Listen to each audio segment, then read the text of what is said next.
Nabulabog ang mga residente sa Barangay 5-A, partikular sa Purok 6A ug 6B, Bangkiruhan, Davao City. Dihang kalit miulbo ang dakong sunog pasado alas 8 kaganyang buntag, Agosto 23.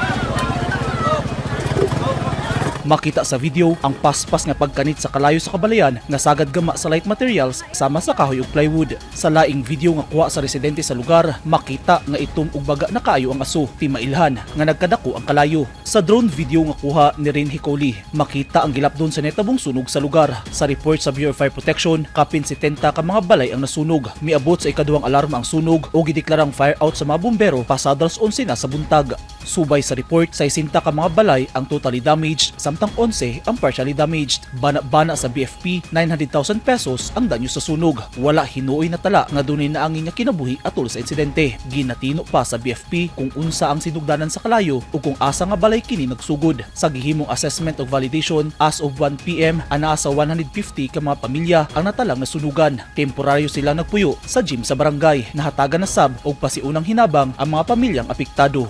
Eugene Hinutan, Newsline Philippines. Stay safe.